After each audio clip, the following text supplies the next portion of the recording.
All right, let me start. So one of the things that I want to show you starts from the ladder of causation, and that's from the book of Why by Pearl. Um, and what you see there, that's a nice picture which he calls the ladder of causation, right? So at the bottom you have associations looking for regularities. Then he says, well, we're not just observing, but we also, the second level is what he calls intervention, so where you actually do things. And then the third level in this ladder of causation, so the top is what he calls counterfactuals, where what if statements are important. Now, what I worked on is number 3, counterfactuals, but also the first level of association and dependence. And what I'll tell you a bit about is, let me first give a brief overview on what I did with counterfactuals. So it's a big topic in philosophy and in logic. And one of the things that we aim for is understanding how to evaluate the truth value of a counterfactual statement. These are what if statements. There is a dominant theory in philosophy that's based on so-called sphere models by David Lewis and Rob Stelnecker. And what they do is, I wrote there on the slide, you can see that a counterfactual statement, phi implies psi, and I'm reading that if phi were true, then psi would have been true. How do you evaluate that? In Lewis's model, you would say, well, that statement is true if and only if all the phi worlds, or all the situations where phi is true, which are closest to the actual world, are also worlds where psi is true. Now, this here, closest to the actual world, means that you need to build in sphere models of worlds, which are represented, and the closest is modeled via some kind of selection function, where you select the closest possible world to another situation. Now, that works very well. Of course, there's a whole debate on how well that setting works. The alternative, and a recent alternative, is the interventionist approach. And that is based on underlying causal dependencies in a causal model, so where we use Pearl's input.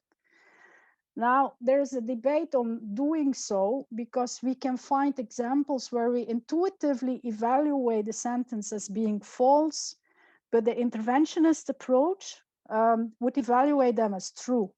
So I'll give you an example, and that's an example that comes from a recent paper that we wrote, and also a PhD student who actually finished his, Kai Bok-si, who finished his thesis recently.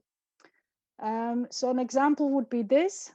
I hold up a match and I strike it, but it doesn't light.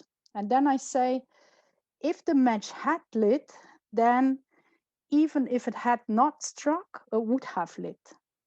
Okay, so you see here, this is a nested counterfactual, right? So first part, and then again an if-then statement. So I get a first part, and then again a new counterfactual. So this is a right-nested counterfactual. And what we noticed is that if you use the semantics that is based on the interventionist approach that comes from Pearl-based, then you would see that the evaluation of the statement actually comes out as true. But, and then you can say, well, that's totally counterintuitive because I would think that the statement is actually false, shouldn't be.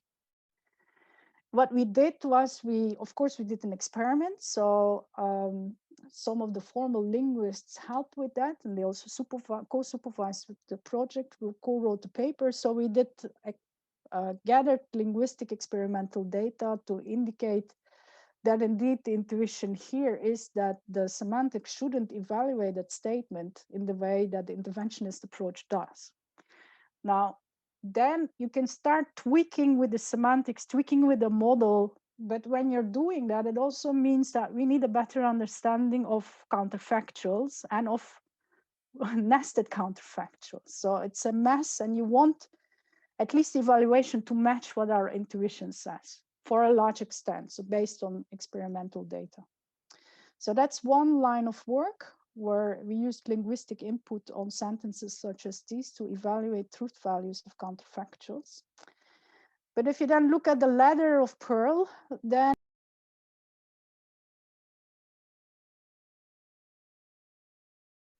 Sonja, you're muted. here. Yeah, sorry. Now I should go one slide back. Oh, this thing is in the way. Sorry about this. How come? Yeah, here. So what we did was we went back to trying to understand associations, right? So counterfactual is one thing very hard. So let's look again at the bottom of the ladder of Pearl, and that's we look at what associations are. So try to have a logic to understand dependence and independence. Now, what is dependence? So here's an example of a database of restaurants in Amsterdam. And intuitively, you can understand the dependence relation when the value of one variable determines the value of another variable. And it would be the same in other databases and in other fields. So I guess you have a very good view, intuitive view of what dependence is. Now, in logic, we are very good at modeling independence. So take classical first order logic. What is classical first order logic? Well, I guess you will all know, but that's a symbolic system in which I have quantifiers such as for all and there exists, and I can talk about objects, properties, relations, and functions. But first order logic has expressions such as these. A cat killed a mouse, which I would express as there exists an x, there exists a y, and then pxy holds. Now, a commutation law is valid in classical first order logic, which means that I can actually turn these quantifiers around. So the order doesn't matter. I can as well say there exists a y, there exists an x, pxy. So this law is valid. That is the case because there is a strong independence assumption of variables assumed in first order logic. So this encodes the strong symmetry principle, which means that all the variables are actually totally independent in classical first order logic. That causes first order logic to behave really bad in the sense that this is what makes that logic undecidable. And undecidable means there is no algorithm to decide if a formula is valid. Which means that the algorithm holds and gives you an output yes when the formula is valid, or it says no when it's invalid.